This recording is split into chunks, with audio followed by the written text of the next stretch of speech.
Kira semua hampir 30 tahun mak saya doakan saya. Barulah jadi orang hari ni, subhanallah. Kalau dulu saya tak tahu, saya tak tengok, kadang tu saya tengok YouTube kan. Konsert-konsert lama dulu kan. Ya Allah, macam ni lah dulu orang tengok aku atas pentas kan.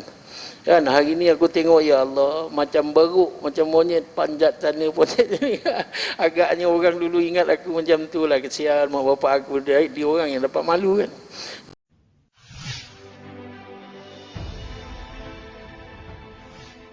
Wa na'udzu billahi min syururi anfusina wa min sayyiati a'malina. May yahdihillahu fala mudilla lahu wa may yudlil fala hadiya lahu. Asyhadu an la ilaha illallah wahdahu la syarika lah wa asyhadu anna Muhammadan abduhu wa rasuluh. Allahumma salli ala sayyidina Muhammadin abdika wa nabiyyika wa rasulika an-nabiyil ummi wa ala alihi wa sahbihi wa barik wa sallim tasliman katsira. La nabiyya ba'da. Ilahi anta maksudi wa ridhaka matlubi, a'tini mahabbataka wa ma'rifataka wa ba'd. Qala Allah subhanahu wa ta'ala fil Qur'anil Karim, ba'da a'udzu billahi minasy syaithanir rajim. Bismillahirrahmanirrahim. Wal 'ashr innal insana lafi khusr illa alladhina amanu wa 'amilus solihati wa tawasaw bil haqqi wa tawasaw bis sabr. Sadaqallahul azim. Qala Rasulullah sallallahu alaihi wasallam, man ahya sunnati faqad ahabbani, man ahabbani kana ma'iyya fil jannah. Atau kama qala alaihi salatu wassalam. Assalamualaikum warahmatullahi wabarakatuh. Alhamdulillah, Allahumma shalli ala Muhammad. Terima kasih pertama sekali insya-Allah kepada tuan moderator Al-Fadil Ustaz Abu Jihad, masya-Allah, pada inilah tuan guru saya, insya-Allah, dan juga AKA adinda saya, AKA sahabat saya, rakan seperjuangan di Mekah Madinah dulu ketika menunaikan fardu haji, masya-Allah, ya, Fadil Ustaz Nazmi, Ustaz Nazmi Smackdown, insya-Allah. Saya mula-mula tu tak faham kenapa, tapi apabila kenapa nama Smackdown ada, ketika saya duduk di TTDI Jaya, satu karya dengan Ustaz selalu juga bagi kuliah dan juga khutbah Jumaat di Masjid Al-Ittizam. Ustaz Nazmi ni kalau dia bagi khutbah tak dicat nak tidur. Pasal apa? Tombak tu dia hentak. Orang tak nak tidur. Oh, baru boleh faham, masya-Allah, macam mana dia dapat gelaran Smackdown tu. Alhamdulillah, kepada sahabat lama saya tu, subhanallah, tahu-tahu dah jadi nazir lah Masjid Datuk Haji Kamaruddin ni, Ustaz Farizuddin. Kalau nak tahu sejarah, beliau inilah yang approvekan saya punya CV ataupun resume saya untuk bekerja dengan company ketika itu, jadi bos ketika itu. Saya diterima bekerja dengan offshore work sebagai penyelam profesional. Terima kasih jemput saya hari ini, dan alhamdulillah dapat kita bertemu kembali, insya-Allah. Dan kepada timbalan Nazir ni, insya-Allah, ini adik yang paling nakal sekali ketika dekat Mekah ni. Dia banyak mengisi orang, masya-Allah. Dia check and balance lah, insya-Allah.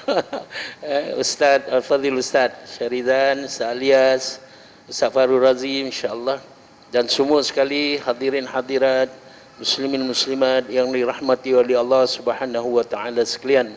Masya-Allah, inilah cerita, walaupun soalan itu soalan yang berkenaan dengan pengalaman hidup saya, tapi inilah dia sebenarnya bagaimana Allah melorongkan saya untuk mencari kemerdekaan untuk diri saya. Subhanallah. Saya ni seperti orang biasa juga, sama. Semua orang yang berada dalam Dewan Solat ini, subhanallah. Kerana nakkan apa?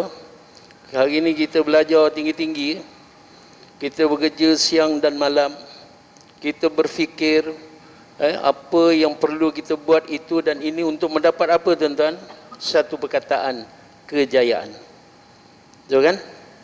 Merdeka ni kejayaan. Saya pun gitu juga, nak jadi orang yang berjaya. Sedangkan saya berfikir hari itu, saya sentiasa positif. Kerana saya fikir, saya dari sudut akademi, saya bukan orang yang berjaya. SPM 3 je. Tapi saya tahu, saya jenis orang yang hands on. Saya keluar ke lapangan pekerjaan, saya tahu buat kerja. Kata orang Jawa, I'm a fast learner. Saya cepat belajar. Kalau bagi saya satu plan macam mana untuk buat masjid ni, bagi saya study, saya boleh buat, insyaAllah. Macam tu, saya jenis macam tu. Tapi akademik saya tak ada. Adakah saya tak boleh nak berjaya dalam hidup saya? Tak, saya cakap. Mesti ada jalan lain untuk saya mendapat kejayaan apa yang saya idamkan. Jadi apa dia pilihan dia? Jadi penyanyi rock. Mak saya ni ustazah, bapak saya ni ustaz, tuan-tuan. Ustaz, ustazah mendapat seorang anak lelaki.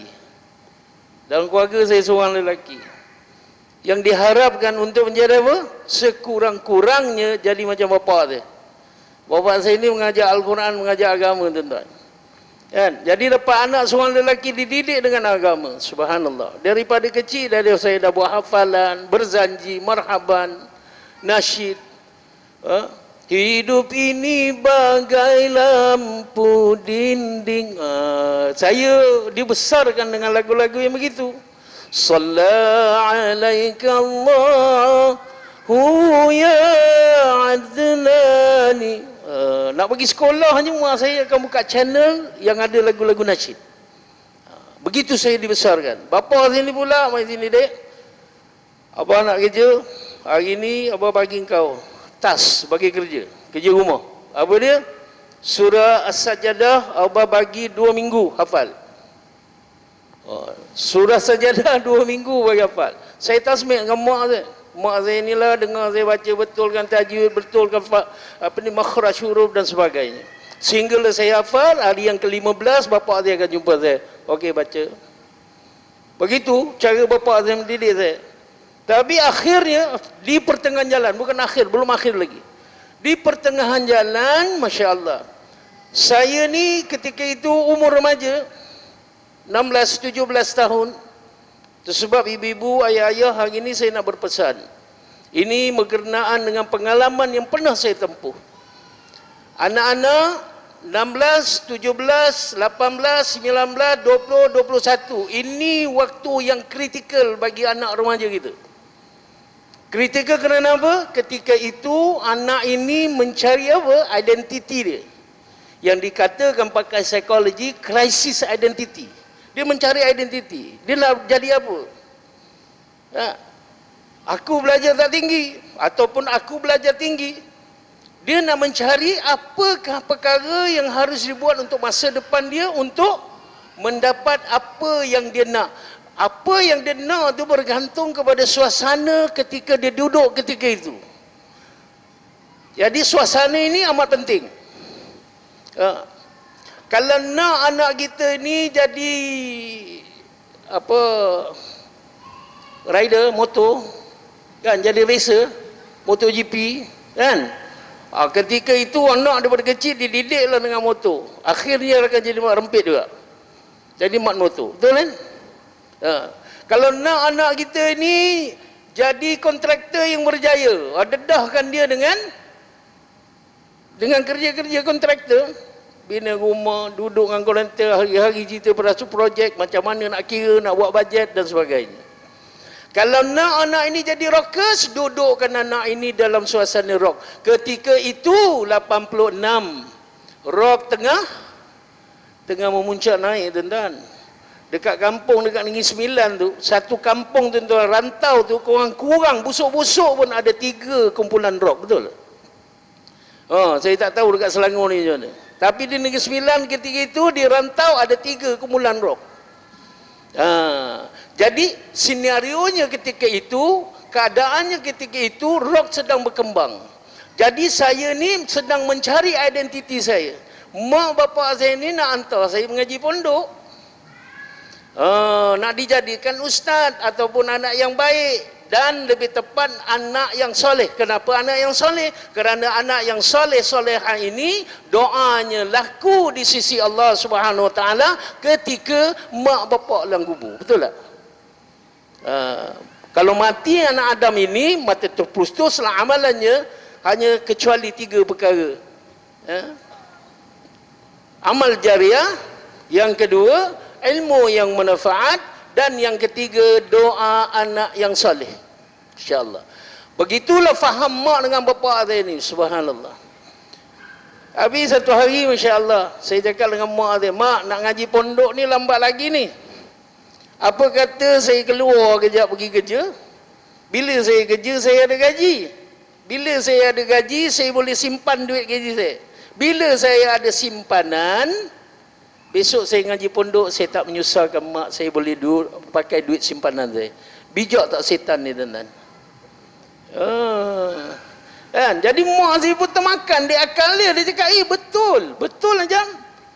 Ketika mak saya betul dan membenarkan saya keluar bekerja, ketika itu setan rasa dialah orang yang berjaya ataupun dialah makhluk yang merdeka. Yes, Ijam keluar daripada suasana agama.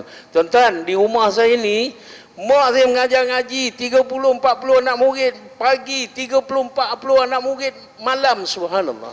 Hari-hari suasana agama, hari-hari dengar Al-Quran. Tapi jiran sebelah rumah buka, sinaran matamu bak kejora di tengah malam. Itu lagu kan? Tahu tak? Ke orang sini warak lagu? Kita mengaji kat rumah, kat sebelah rumah dia. Masa tu rock tengah berkembang, lagu tu tengah popular, tuan-tuan. Dan azan dulu, insyaAllah. InsyaAllah kita sambung. Rahmanirrahim. Nahmaduhu nusallim ala rasul karim, amma ba'd. Allahumma salli ala Muhammad wa ala alihi wa sahbihi wa barik wa sallim. Jadi tuan-tuan, kita sambung cerita tu balik. Subhanallah.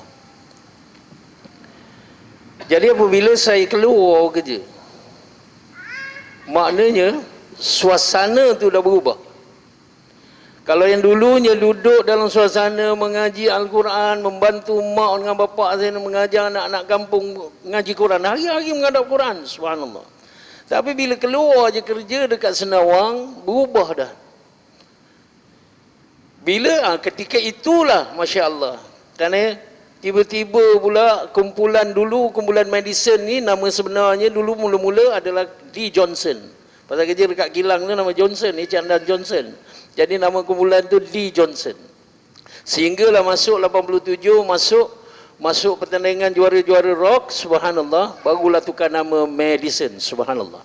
Jadi nak ceritanya tentang Allahumma salli ala Muhammad, apabila tukar suasana, dan ketika itu pula kumpulan ini sedang mencari penyanyi utama yang baru. Kerana penyanyi lama berhenti kerja kerajaan yang ada lebih masa depan. Kerja kilang tak ada masa depan, subhanallah. Jadi kita cubalah, kita pun ada suara. Kan? Kita tengok audition, kena pula. Jadi tukarlah penyanyi tu kepada Ijam Madison. Masya Allah. Ijam jadi penyanyi utama, ramai peminat. 1 Negeri Sembilan orang kenal kumpulan itu, tapi tak kenal orangnya. Pasal masa dulu tak ada medsos, tak ada FB, tak ada TikTok, tuan-tuan. Kan? Tapi orang kenal nama Madison ni, subhanallah. Jadi jadilah penyanyi rock. Kerana apa? Duduk di dalam suasana rockers. Jadilah kita rockers. Jadi nak bagi tahu ayah-ayah dengan ibu-ibu ni, suasana ni main peranan yang penting untuk anak-anak kita. Lebih-lebih lagi anak remaja kita ni jangan dibiarkan.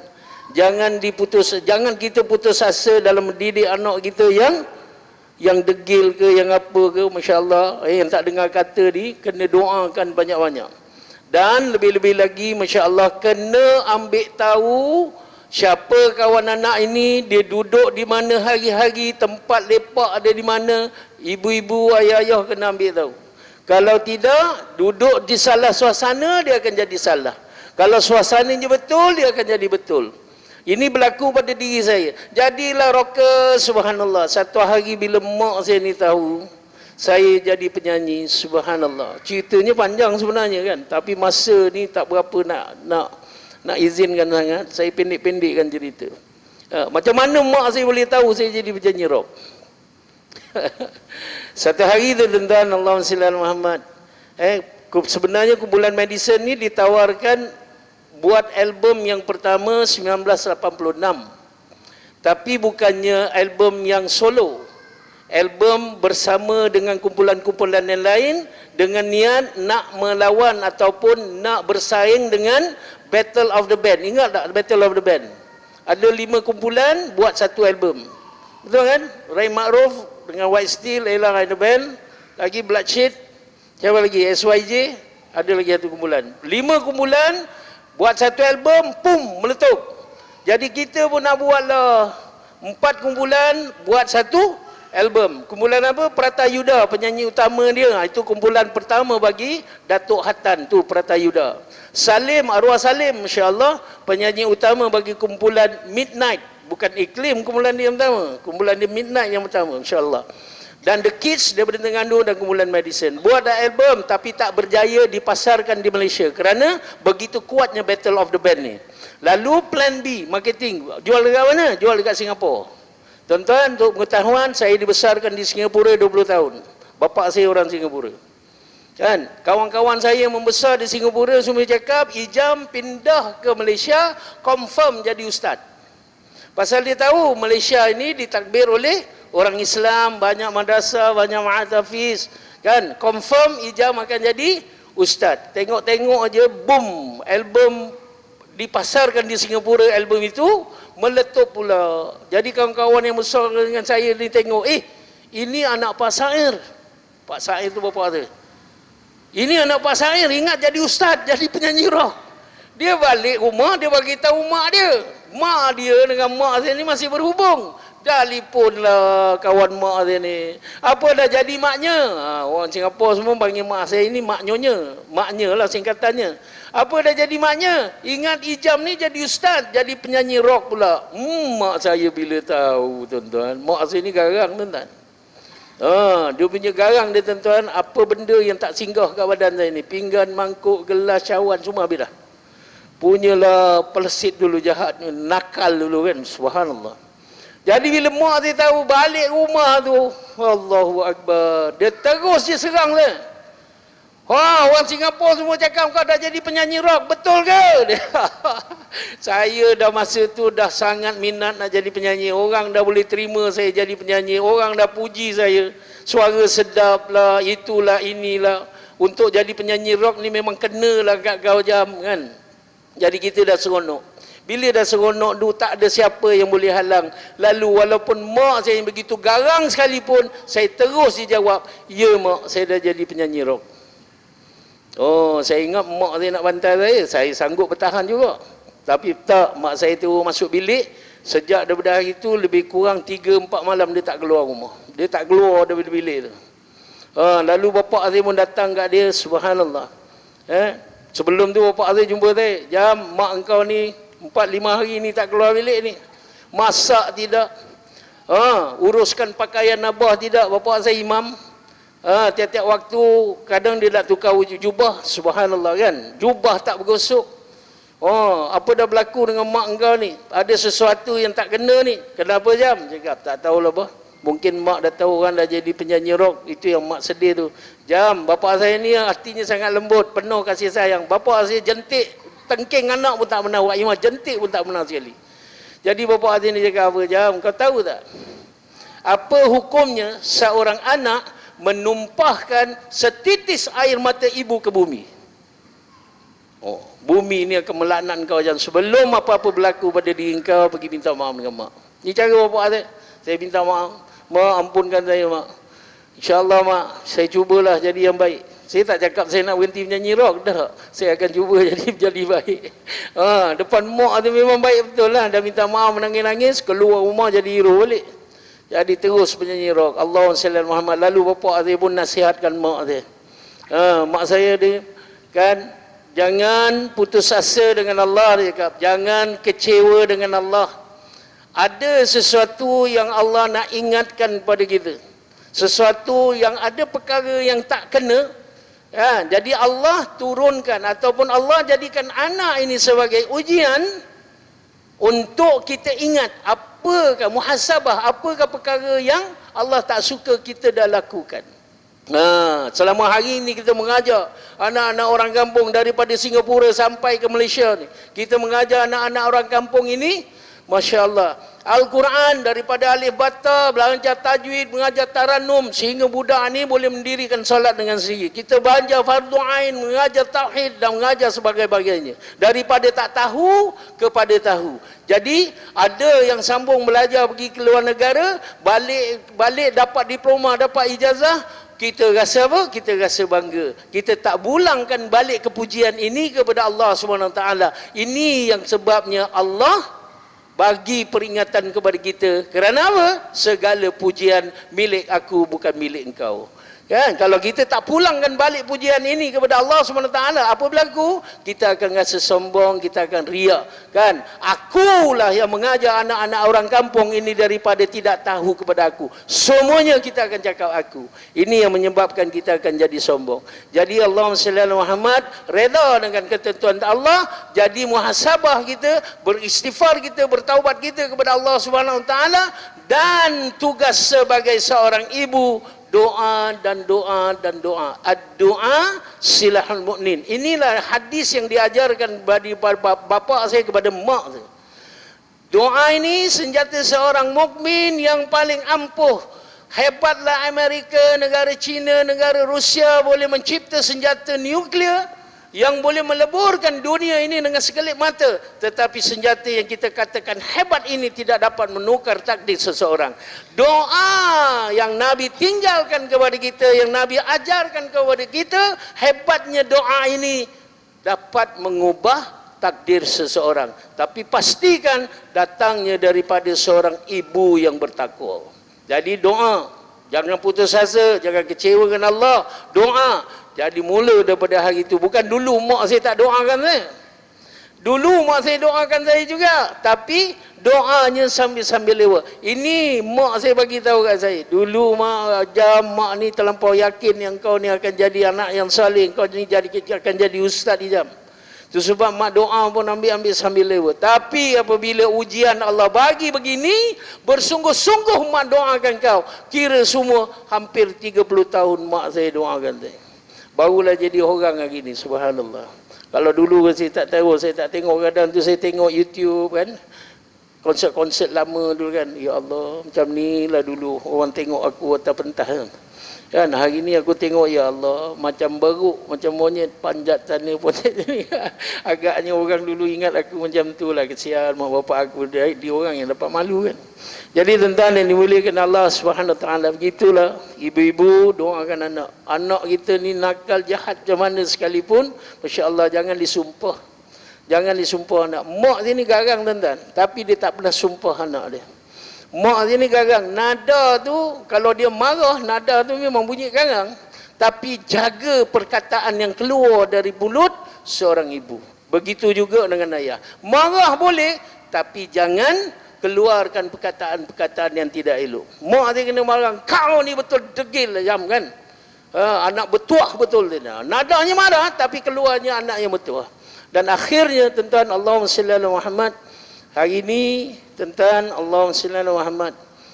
Orang panggil saya, ramai orang panggil saya ustaz, saya aminkan dalam hati, tapi masya-Allah belum jadi ustaz lagi, baru nak start jadi ustaz. Ini dengan sahabat saya, masih lagi menadah kitab dengan guru saya Maulana Wan Helmi, Maulana Zawawi, subhanallah, Maulana Johari, dan siapa-siapa saja orang alim tuan guru, masya-Allah, yang saya rasakan saya nak belajar, saya boleh terima ilmu dia, masya-Allah, saya boleh faham ilmu dia, apa penjelasannya, masya-Allah, saya akan menuntut. Waimah sekalipun saya pergi, Ustaz Kazim Ilyas punya pondok pun saya pernah duduk dekat sana. Di Kuala Selangor 2 tahun bersama pondok Ustaz Yusri Abdul Karim, subhanallah. Dan akhirnya hari ini masih lagi, masya-Allah, ada masa lapang saya akan pergi pondok di Rauk Pahang, subhanallah, untuk menuntut ilmu. Bukan apa tuan-tuan, Allahumma salli ala Muhammad. Hari ini takut mati Takut mati tuan-tuan, takut mati, sangat-sangat takut mati. Dan mati ni rahsia Allah Subhanahu Wa Taala, semua orang pun tahu. Waktunya kita mati, masanya, waktunya kita mati, cara kita mati, tempat kita mati, Allah rahsiakan. Tapi kalau kita nak mati masa yang baik, waktu apa masa yang baik, cara yang baik, di tempat yang baik, kita kena buat perkara-perkara yang baik supaya insya-Allah dapatlah kita mati dalam husnul khatimah. Ini yang selalu berada dalam fikiran saya. Kita muda dulu bila sebut merdeka je, apa yang kita faham, apa yang kita faham sekarang kan? 31 Ogos malam tu kita dah sambut merdeka dah. Maknanya kita sambut merdeka tu kita happy, huri-huri sana sini insya-Allah. Kan? Itu yang saya faham dulu. InsyaAllah. Jadi apabila masya-Allah kita faham begitu, maka timbullah pemikiran yang begitu. Happy, suka, negara kita dah bebas daripada penjajah kononnya, subhanallah. Jadi datang pemikiran apa? Pemikiran untuk kita dengar sejarah-sejarah dulu betapa hidup rakyat Malaysia ni dulu masya-Allah teruk kan, dijajah dengan Jepun, dijajah dengan British, subhanallah. Kerja pun susah, makan pun susah, nak buat apa susah, segala-galanya susah. Tapi bila merdeka je masya-Allah kita boleh buat apa saja. Begitu yang saya faham, saya boleh buat apa saja. Nak jadi rockers ke, kita nak jadi apa kan, suka hati mak kita, subhanallah kan. Maka apabila kita salah mentafsirkannya, apa yang berlaku tentang kita akan berlaku pemikiran yang salah. Di antara pemikiran yang salah apa dia? Bro, kita hidup sekali je bro, betul lah. Kita hidup sekali bro, kena enjoy, betul lah tuan. Itu di antara ketika saya muda-muda dulu, pasal kita nak enjoy, kita muda lagi. Life begin at 40 brother. Selalu kita dengar kan, life begin at 40. Sekarang gua baru 23 tahun dah bro, kan? Lambat lagi nak umur 40. Kita enjoy lah. Betul tak? Ini faham dulu, masya-Allah. Kita tak sangka pula benda tu salah pemikiran itu. Life begin at 40. Sedangkan Rasulullah sallallahu alaihi wasallam saya dengar daripada seorang guru yang menjelaskan tentang dakwah Yahudi nak memesongkan hadis-hadis hadis-hadis daripada Rasulullah sallallahu alaihi wasallam. Di antaranya life begin at 40. Sebenarnya Rasulullah sallallahu alaihi wasallam bersabda untuk manusia ini matang dari sudut akademik. Saya gunakan bahasa sekarang mudah. Manusia nak matang dari segi akademiknya mengambil masa 15 tahun. Cuba kita kira daripada sekolah darjah 1 sampai itu masuk universiti, kita keluar, kita matang dalam bidang ilmu tu, subhanallah, kita layak buat kerja dah dengan degree tu. Betul lah tuan Kita matang dengan ilmu tu, subhanallah. Dan Rasulullah tambah lagi untuk manusia ini matang dari sudut tabi'i, perangai, pemikiran, perangai, subhanallah, mengambil masa 40 tahun. Itu hadis dia. Itu sebab kita perhatikan hari ini tentang kebanyakan Nabi-Nabi dan Rasul dilantik menjadi Nabi dan Rasul ketika umurnya 40 tahun, termasuklah kekasih kita baginda Rasulullah sallallahu ta'ala alaihi wasallam. Bro, kita hidup saja sekali je bro. Kita kena enjoy. Betul tak tuan-tuan? Saya ingat dulu betul. Kita pun enjoy lah, subhanallah. Tapi apabila Allah curahkan hidayah, Allah bukakan pintu hati ini untuk mengusahakan iman, menjadilah orang yang beriman, akhirnya kita dapat fikir, sebenarnya mati itu, mati yang sekali, hidup 2 kali. Hidup dekat dunia dan dimatikan, lepas itu kita hidup dekat akhirat. Hidup ke akhirat yang kira hidup kat dunia ni, subhanallah.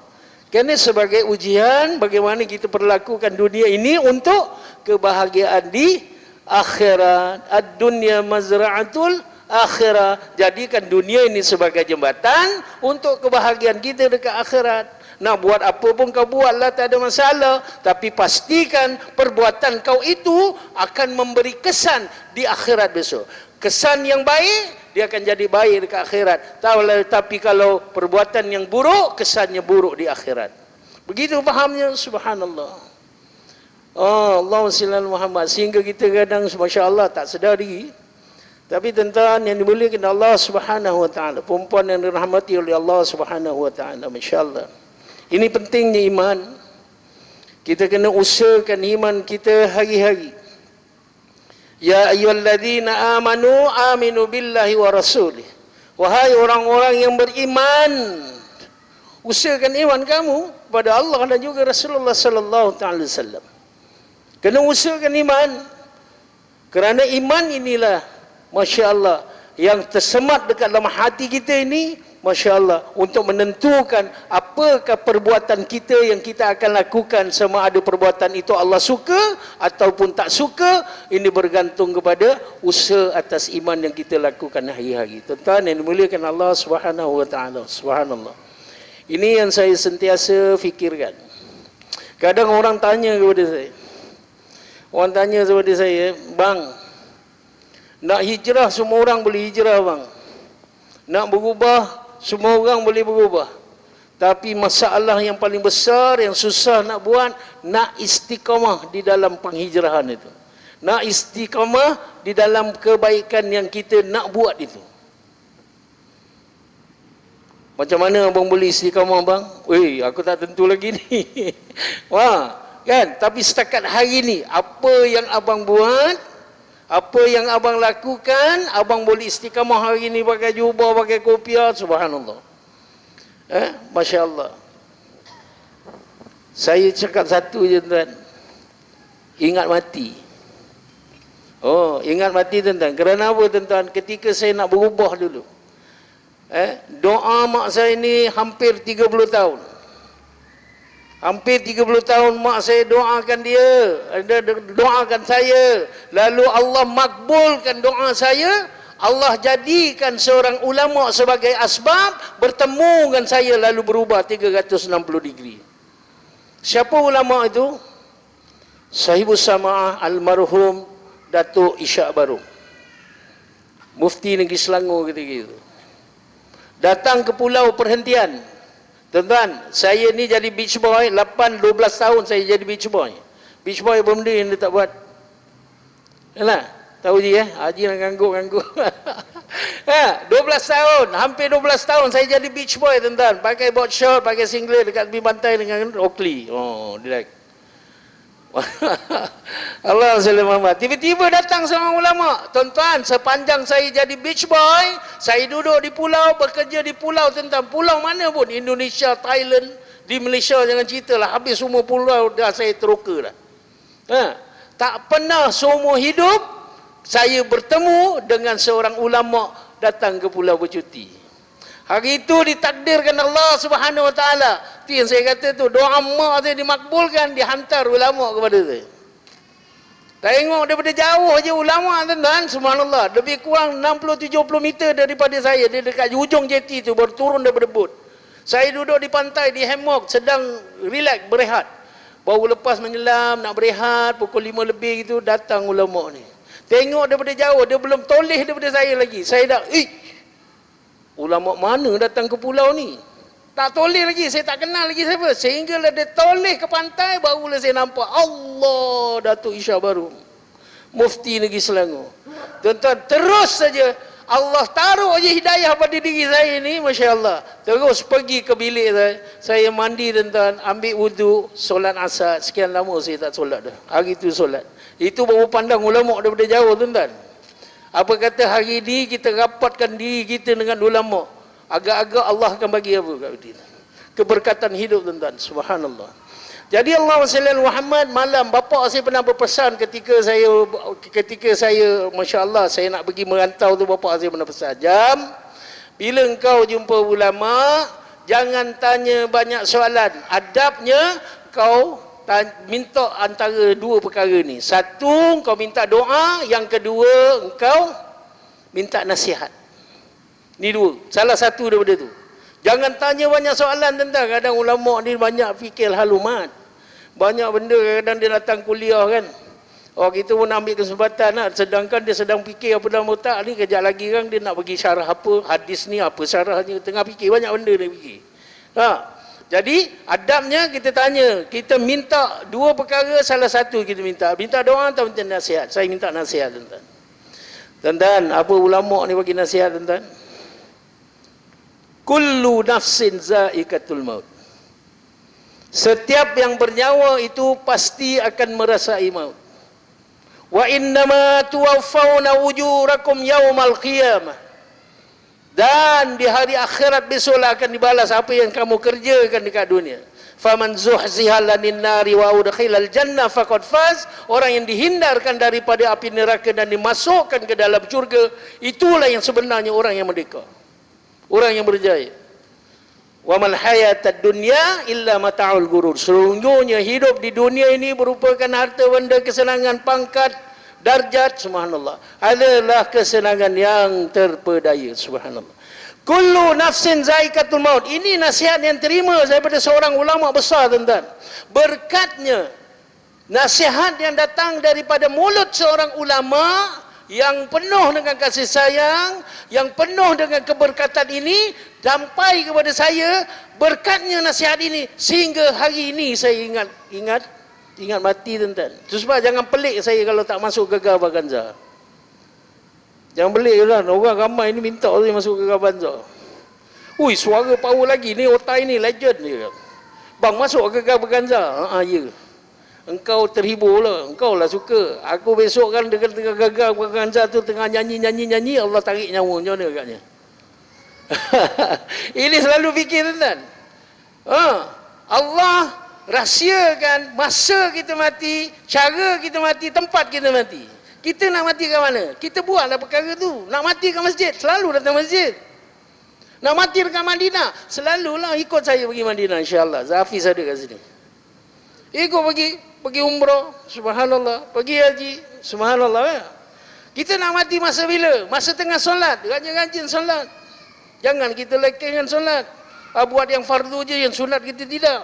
Tak ada kesungguhan kepada diri kita kan. Masa bila kita nak mati, itu perkara yang kita buat, subhanallah.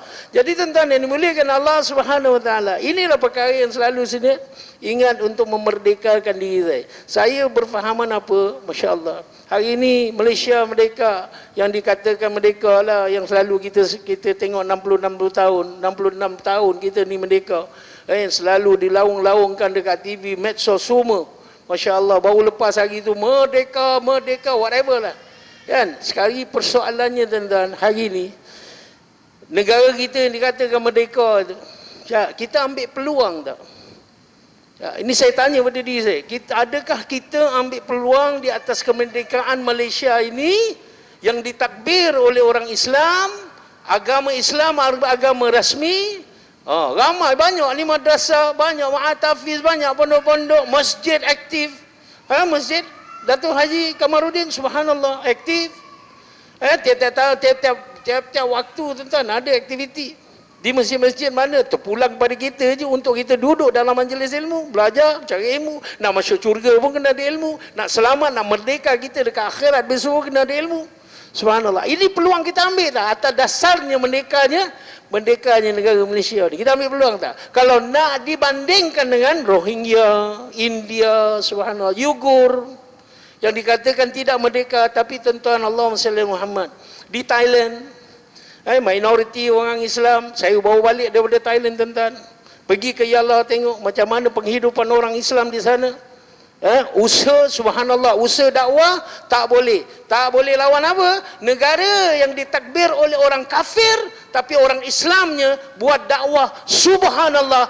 Negara yang Islam, tapi usaha dakwahnya tidak boleh melawan dengan negara yang begini. Thailand, India hari-hari orang masuk Islam, tuan-tuan. Di Thailand, subhanallah, kalau nak tengokkan perkampungan sunnah, pergi ke Yala. Indonesia jangan ceritalah. Allahumma salli ala Muhammad. Di Jepun hari ini usaha dakwah sedang berkembang, nak mengajak orang kepada Allah subhanahu wa ta'ala. Jadi kita ni bagaimana? Ini yang selalu saya persoalkan diri kita, sama ada kita ni selamat atau tak selamat, merdeka tak kita merdeka. Dalam arti kata lain, kemerdekaan hari ni pada diri saya apabila kita selamat, insya-Allah. Kerana selamat masuk ke kampung asal kita, subhanallah. Jannah Allah Subhanahu Wa Taala, itu yang sebenar-benarnya merdeka bagi diri saya, tuan-tuan dan puan yang dimuliakan Allah Subhanahu Wa Taala. Ni semua masya-Allah. Kalau saya fikirkan dulu tentang saya ni anak imam. Ya, anak imam, bapa saya ustaz, mak saya ustazah. Hari-hari saya dengar Quran tuan-tuan. Tapi macam mana boleh terkeluar? Macam mana boleh duduk di dalam kelompok maksiat? Artis ni jangan cerita tuan-tuan. Allahumma salli ala Muhammad. Tetap tak 1 2, tak 2 3. Tak 10, tetap 1 juga, ada juga unsur-unsur maksiat dalam hidup kita. Subhanallah. Tak boleh lari daripada maksiat. Subhanallah. Jadi apakah punca perkara itu? Itu sebab hari ini tuan-tuan, saya berkata pada diri saya, nak merdeka, nak berjaya kita dekat dunia dan juga akhirat, masya-Allah. Tak boleh tidak, kita kena usahakan iman. Usahakan duit penting, tak ada masalah. Usahakan duit penting, masa kita duduk kat dunia ustaz pula. Kan, usahakan duit penting. Kerana kita duduk kat dunia, nak beli mineral water pakai duit. Nak bayar sekolah yuran anak pakai duit. Nak isi minyak motor, nak datang ke masjid kena pakai duit. Subhanallah. Bukan itu transaksi sekarang. Bukan macam dulu barter trade. Aku ada kentang 5 kilo boleh tukar tak 5 liter minyak petrol. Dah tak pakai dah, semua pakai duit lagi ni. Kan? Usahakan iman lagi penting. Kerana syarat pertama nak masuk syurga adalah orang yang beriman. Tak beriman, tak Allah tak bagi masuk syurga. Jadi mana nak usahakan dulu? Usaha duit penting, usahakan iman penting. Mana nak usahakan dulu? Kena usahakan iman dulu. Kerana apabila mengusahakan iman, jadi kita orang yang beriman, kita tahu hukum hakamnya. Nak mengusahakan duit kita pun kita jaga hukum dia. Kita tak ada lah nak sakau sana, sakau sini, rasuah sana, rasuah sini. Apabila kita mengusahakan duit saja tanpa kita mengusahakan iman, kita nampak hanya nilai duit, kita tak nampak nilai iman. Itu sebab hari ni orang tuan-tuan, kalau hari ni orang tawarkan kita satu projek 100 juta, bang, kau approvekan projek ni pada aku bagi kau 10%, 10 juta, macam tuan-tuan.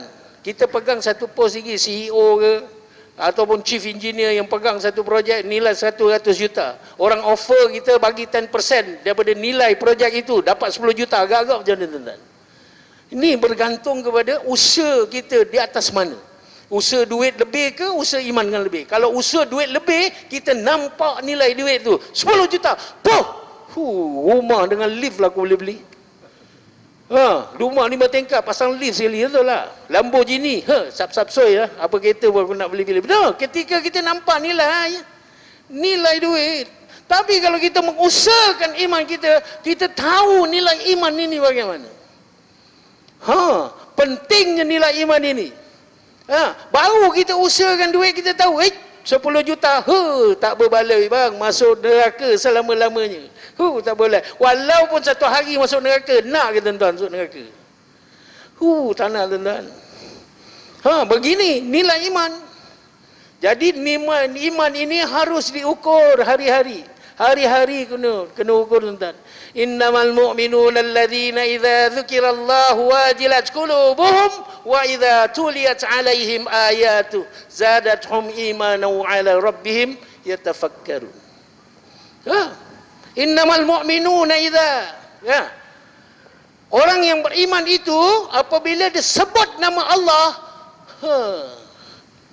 gementar hatinya tuan-tuan. Cuba kita cek iman kita hari ini. Kita tengah mesyuarat projek 100 juta. Ini kena mesyuarat ni. Panggil accountant, panggil arkitek, panggil itu engineer semua. Meeting, mesyuarat 100 juta, kita kena dapatkan projek ni. Dapat je projek ni, 20 tahun company kita rehat. Tak payah nak fikir utilities, bill ni, gaji orang semua dah terbayar 20 tahun. Betul tak tuan? Kita fikir, mesyuarat. Lalu waktu zuhur, Masjid Datuk Haji Kamaruddin. Allahu Akbar, Allahu Akbar. Kita tengah mesyuarat projek 1 juta tuan-tuan. Ya, dengar azan agak-agak kita buat apa? Kita buat apa? 3 benda, 3 golongan. Satu, dia buat tak tahu je. Kan? Kerana dia nampak nilai duit 100 juta tu, 10 juta dia nampak. Nah, yang kedua, okey kita stop sekejap. Ni dulu saya macam ni. Okey kita stop sekejap ya, hormat azan. Habis je azan, okey kita mesyuarat balik, kita jamming balik. Yang ketiga tuan-tuan, dia tak payah tunggu azan. 5 minit nak azan ni, okey kita berhenti dulu mesyuarat, kejap lagi lepas makan kita sambung balik. Betul tuan-tuan? Di mana golongan kita ni? Di mana letak ni? Ini di antara soalan yang saya tanya pada diri saya. Bagaimana saya nak maintain hari ni tuan-tuan? Dalam dunia sekarang ni tuan-tuan, sebab Nabi cakap apa? Man tamassaka bisunnati 'inda fasadi ummati falahu ajru mi'ati syahid. Sesiapa yang berpegang teguh dengan sunnahku di dalam keadaan kehancuran umat, baginya 100 pahala syahid. Oh, begitu sekali Nabi dah standby dah. Dia dah pandang dah ke depan ni, dia antara mukjizat Rasulullah sallallahu alaihi wasallam. Dia tahu apa yang akan berlaku pada umat akhir zaman ini dengan ujian yang penuh, besar, penuh, kuat, subhanallah. Sehingga kan ada yang jadi tak beriman, sehingga kan ada yang murtad, subhanallah. Ni umat sekarang ni. Sehingga Nabi ganjarkan apa? Minta pada Allah Subhanahu wa taala, bagilah kelebihan kepada umat akhir zaman ini, insya-Allah. Berpegang teguh dengan sunnahku dalam keadaan kehancuran umat, 100 pahala syahid. Tuan-tuan, ini yang perkara yang hari-hari tuan-tuan, Allahumma salli ala Muhammad. Untuk kita, masya-Allah. Dia kunci dia ingat mati je. Ingat mati tuan-tuan, saya ingat mati. Oh, saya ni penyanyi tuan-tuan. Saya suka menyanyi, saya seronok menyanyi. Kejap lagi saya nyanyi, boleh? Kalau menyanyi semua suka. Ya, saya ni penyanyi, tengok kawan-kawan masuk ke Gap Berganza ni tuan-tuan, tak mengonta ke hati ni tuan-tuan? Rindu tuan-tuan, saya ni penyanyi. Tengok Syam Bisa nyanyi. Kasihku seharum bunga kemboja. Tak geram tuan-tuan? Geram kau, rasa nak masuk dalam TV. Ya. Jiwa penyanyi ni ada lagi, subhanallah. Tapi satu je, bila ingat mati tuan-tuan, terus potong terus. Ingat mati je potong tuan-tuan. Kerana apa? Kerana ketika menyanyi itulah Allah tarik nyawa. Bapa saya selalu pesan, sebelum dia meninggal dunia, banyak perkata-kata hikmah dia tinggal daripada saya. Jam, kau tahu tak hakikat pahala tu apa? Hakikat dosa tu apa? Saya pun bagi tahu bah, kalau kita melakukan kebaikan, kebajikan, taat perintah Allah, Allah akan bagi sesuatu. Sesuatu itulah pahala. Betul, itu erti, maksud pahala. Erti, hakikat pahala ni apa? Ketika Allah redakan kau. Jangan cakap syurga, jangan cakap pahala. Allah redha, semua Allah bagi apa yang kau nak, semua Allah akan bagi. Dan hakikat dosa macam. Tuan-tuan, ini yang menakutkan diri. Apa dia? Hakikat dosa. Jam, sedetik engkau lupakan Allah, itulah dosa. Tuan-tuan, ketika nyanyi tuan-tuan, ataupun kita tengok Manchester United lawan Liverpool. Manchester United lawan apa baru ni? Arsenal 3-1 Suka orang Arsenal. Mana? Nyokong Arsenal. Subhanallah. Ketika kita tengok bola live tu tuan-tuan, suka kita tak dikalahkan oleh Arsenal. Apa ni? Arsenal mengalahkan Manchester United. Kita pegang tasbih tuan-tuan. Subhanallah, subhanallah, subhanallah, subhanallah. Pegang tak? Saya pun pegang kata bapa-bapa, sedetik kau lupakan Allah, itu adalah dosa. Tuan-tuan. Menyanyi. Tika begini, mencari-cari. Agak-agak ketika itu ada tak Allah dalam hati kita tuan-tuan? Ini makwa awal-awal dah kenyit mata dah ni. Jangan main tuan-tuan. Allah SWT, inilah perkara-perkara di antara perkara yang Masya Allah saya jadikan pedoman dalam hidup saya, subhanallah, supaya Masya Allah apa saja yang kita nak lakukan hari ini tuan-tuan, pastikan perkara yang Allah suka, Nabi suka. Itu aja kunci dia tuan-tuan. Ingat mati ni, lalu kita akan membuat persiapan, membuat persiapan, Masya Allah, untuk kita menghadapi hari selepas mati itu yang penting. Banyak lagi cerita sebenarnya, nak menghadapi sakaratul maut ni live saya nampak tuan-tuan. Itu nanti kan minta Timbalan mudir apa ni Nazir, masya-Allah. Jemput lagi sekali. Saya boleh cerita satu persatu. Ni cerita sakaratul maut ni tuan-tuan, subhanallah. Itulah dunia turning point, simpang dia, sama ada kita mati beriman tak beriman. Sakaratul maut. Tapi apa yang berlaku ketika sakaratul maut? Saya berjumpa dengan betul-betul orang tu. Tapi tak boleh nak cerita, nanti kan modal habis orang tak jemput lagi. InsyaAllah. Mudah-mudahan tuan-tuan, masya-Allah. Itu je tuan-tuan. Sehingga Nabi kata apa? Al-kaisu man dana nafsahu amila lima ba'dal maut. Orang yang bijak cerdik ini ialah orang yang mempersiapkan dirinya untuk menghadapi hari selepas dia mati. Itu Nabi cakap macam tu, insya-Allah. Jadi itulah saya nak memerdekakan diri saya ni, insya-Allah, dengan menjadi orang yang cerdik, yang sentiasa mengingat nan mati untuk motivate diri saya, motivasi diri saya supaya dapat melakukan apa perkara yang kita nak buat. Pastikan perkara yang Allah suka, Nabi suka, insya-Allah. Wallahu taala. Bismillahirrahmanirrahim. Nahmaduhu wa nusalli ala rasul karim, amma ba'd. Bukan penggulungan saya nak buat, tapi nak buat nyanyian, boleh Itu permintaan orang besar kat sini juga tu. Tapi dulu kalau orang panggil, masa ketika dulu mata duitan. Satu lagu ni nak nyanyi 15,000 harga dia. RM15,000. Tolonglah Timbalan Aziz buat collection. Itu dulu tuan-tuan, dulu masya-Allah. Apabila dah merdeka diri saya ni, subhanallah. Allah bagi fikir yang lain. Insya-Allah. Saya mohon masya-Allah tuan-tuan yang ada dekat dalam dewan ni, insya-Allah doakan saya minta doanya. Doa. Saya sedang usahakan madrasah pondok saya sekarang di Raub Pahang. Dan selain daripada itu, masya-Allah, saya buat kerja-kerja. Saya pernah minta mak saya doa, mak tolong doakan saya nak sambung kerja bapa saya. Kerja bapa apa? Saya apa ni, mengajar Quran, mengajar agama. Alhamdulillah, berkatnya doa seorang ibu yang bertakwa, subhanallah. Hari ini saya sambung kerja bapa saya.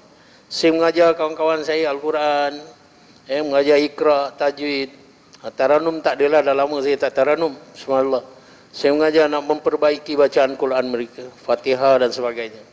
InsyaAllah. Jadi doa-doakan saya, mudah-mudahan hasrat saya untuk terus istiqamah dalam usaha mengajar kawan-kawan saya ni, masya-Allah, Al-Quran. Dan terus tertubuh terdirinya madrasah saya di Raub Pahang dan pondok dewasa, orang dewasa. Saya mengajak kawan-kawan saya semua. Saya ada 64 orang murid. Kawan-kawan semua, budak-budak motor, kawan-kawan menyelam saya bawa pergi pondok di Raub Pahang untuk menadah kitab dengan tuan guru. Saya mengajar Al-Quran. Minta doa, mudah-mudahan saya dapat istiqamah buat kerja-kerja yang baik macam ni. Bukan apa, kalau boleh saya minta kepada Allah, saya nak mati ketika saya sedang mengajar. InsyaAllah. Boleh tuan-tuan, insyaAllah. Okey, lagu ni dah dihijrahkan. Apabila ingat dosa tu tadi kan, dulu 45,000 orang tengok konsert saya. Dengan lagu Tika dan Said ini ni, banyak orang buat maksiat lah. Lelaki perempuan bercampur, berpeluk. I love you sayang, I tujukan lagu ni untuk you. Lepas tu buat maksiat, insyaAllah. Siapa yang dapat dosa, saya lah. Sebab daripada lagu tu yang merangsangkan orang buat maksiat, subhanallah. Jadi hari ni asbab daripada perkara ingat dosa ni takut, subhanallah. Kerana saya ubah lagu ni, lirik lagu ni lebih munajat kita kepada Allah SWT. Jadi lagu ni liriknya yang diubah oleh Ustaz Bazli UNIC, insyaAllah. Kerana menceritakan lebih daripada rintihan hati saya yang banyak dosa ni. Mudah-mudahan Allah terima taubat kita, insyaAllah. Tika dan Said ini, insyaAllah. Tika begini mencari-cari sebuah cinta hilang. Saat begini ternanti-nanti kau terbang melayang. Bertanya-tanya iman di dada, mengapa layu jua? Bertanya-tanya di ujung waktu dosa yang lalu. Ku harap keampunan walau hanya ku mendapatkan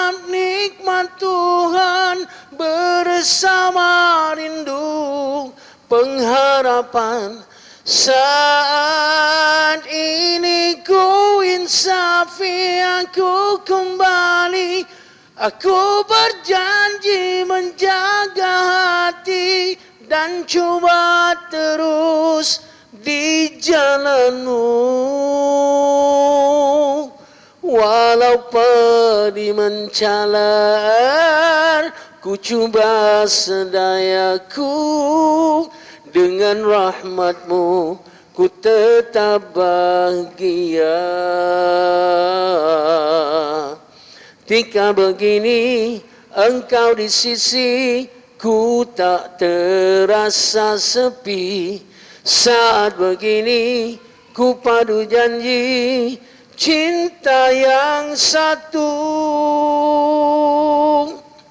Tak lagi sendiri.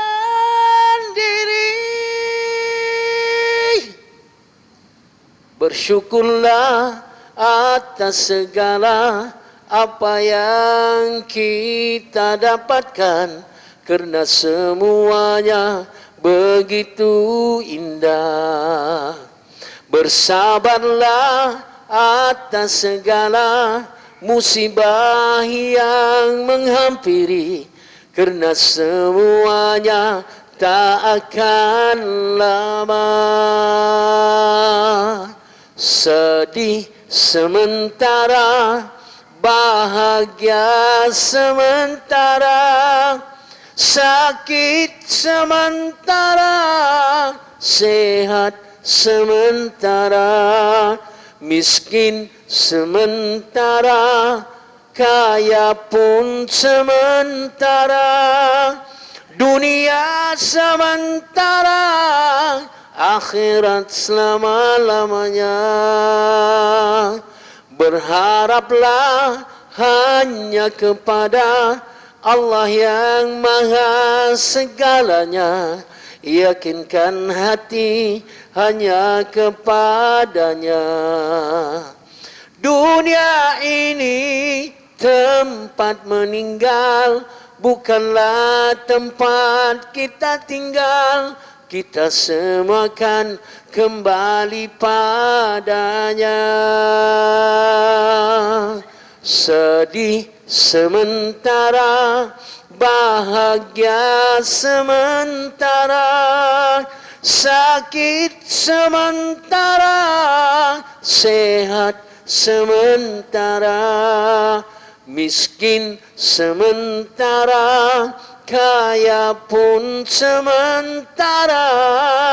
Dunia sementara, akhirat selama-lamanya. Ferrari sementara, Lamborghini sementara, BMW sementara, Mercedes sementara, rumah banglo sementara, rumah kampung pun sementara. Dunia sementara, akhirat selama-lamanya. La ilaha illallah. Terima kasih kepada semua. InsyaAllah. Assalamualaikum warahmatullahi wabarakatuh.